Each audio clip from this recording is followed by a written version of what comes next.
warahmatullahi wabarakatuh. Sebelum memulai pembelajaran hari ini, marilah kita berdoa bersama-sama. Bismillahirrahmanirrahim. Raditu billahi robba, wabil islami dina, wabi muhammadin nabiyya wa rasulah. Rabbi zidni ilma, warzuqni fahma. Amin. Gimana kabar kalian semua? Masih dalam keadaan sehat kan? Kita harus tetap selalu menjaga kesehatan kita ya. Nah, untuk pembelajaran kali ini kita akan belajar mengenai perubahan fisika dan perubahan kimia. Tujuan pembelajaran kali ini yaitu setelah mempelajari materi perubahan fisika dan perubahan kimia, kalian dapat menjelaskan sifat fisika dan sifat kimia, mengidentifikasi perubahan fisika dan perubahan kimia, menyajikan hasil pengamatan tentang perubahan fisika dan perubahan kimia. Apakah kalian pernah mengamati es batu pada minuman? Kemudian, bagaimana kondisi es batu tersebut jika dibiarkan lama? Apakah wujud es batu tersebut berubah? Ternyata wujud es batu ini berubah dari yang awalnya zat padat menjadi cair. Hal ini menunjukkan bahwa es batu mencair. Kita akan mempelajari lebih lanjut mengenai perubahan fisika dan perubahan kimia pada pembelajaran kali ini. Perubahan fisika dan perubahan kimia. Dalam kehidupan sehari-hari, kita sering menemukan berbagai macam benda. Nah, benda-benda tersebut mempunyai wujud dan sifat yang berbeda-beda, serta dapat mengalami perubahan fisika maupun perubahan kimia. Sifat materi atau sifat zat ini dibedakan menjadi dua, yaitu sifat fisika dan sifat kimia. Yang pertama, sifat fisika. Sifat fisika adalah sifat yang berkaitan dengan fisik atau penampilan suatu zat. Sifat fisika ini antara lain wujud. Zat terdiri dari 3 wujud, yaitu padat, cair, dan gas. Masing-masing wujud zat ini dapat berubah jika ada perubahan suhu. Pada perubahan wujud zat tidak menghasilkan zat baru. Kemudian ukuran. Sifat fisik yang paling mudah kita lihat adalah ukurannya, sehingga benda dengan ukuran tertentu dapat diamati antara benda yang satu dengan yang lainnya. Misalnya, batu berbeda ukuran dengan pasir. Batu lebih besar sedangkan pasir kecil. Kemudian bentuk. Sifat fisik akibat aktivitas manusia atau makhluk hidup lainnya dapat merubah bentuk benda. Misalnya, kayu yang diubah menjadi kursi ataupun menjadi meja. Kemudian volume.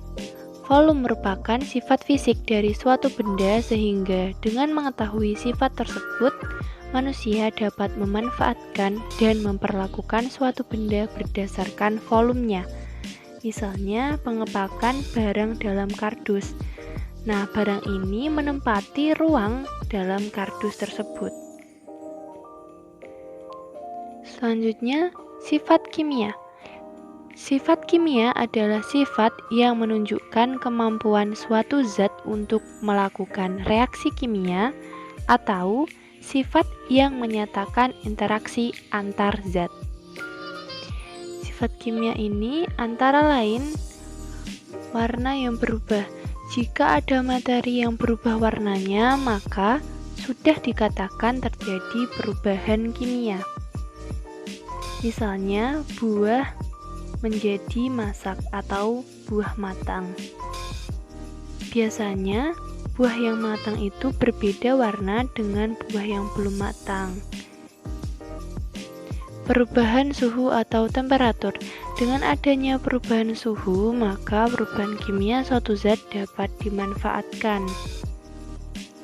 Terjadinya gas.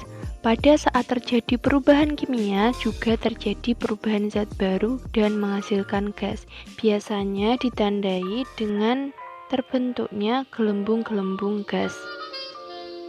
Berkarat. Reaksi antara logam dan oksigen akan menyebabkan karat. Berkarat ini merupakan sifat kimia karena menghasilkan zat baru.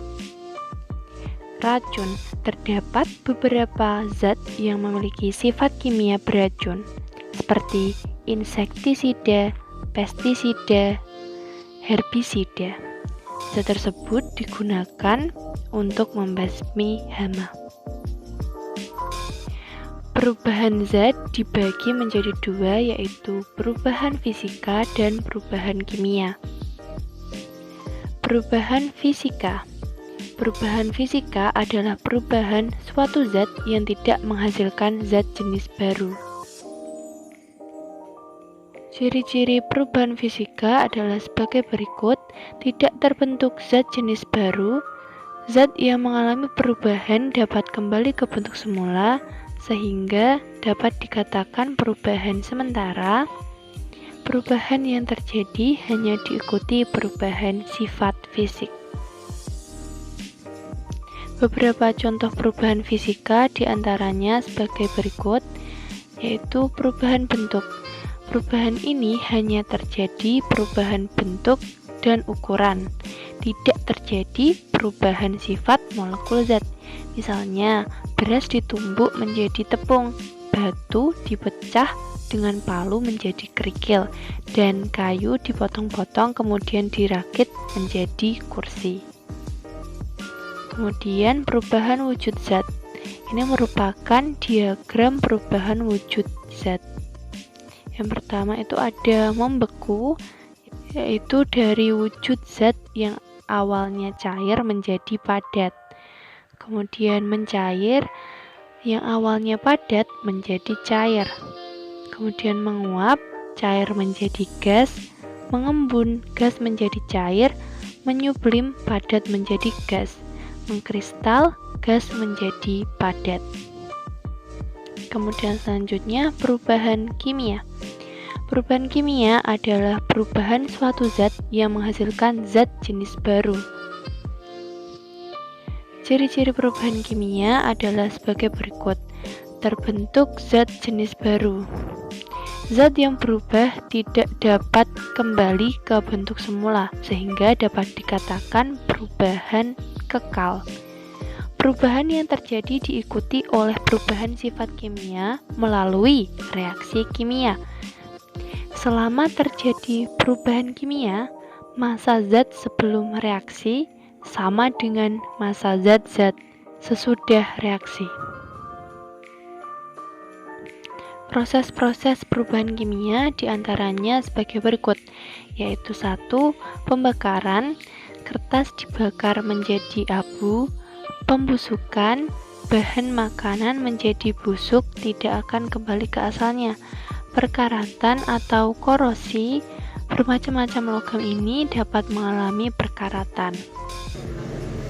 Untuk mengakhiri kegiatan pembelajaran hari ini, mari kita berdoa bersama-sama. Bismillahirrahmanirrahim. Allahumma arinal haqqo haqqo warzuqna tibaa wa arinal batila batila warzuqna ijtinaba. Amin. Terima kasih telah mengikuti pembelajaran pada hari ini. Semoga apa yang kita pelajari nanti dapat bermanfaat. See you again. Wassalamualaikum warahmatullahi wabarakatuh.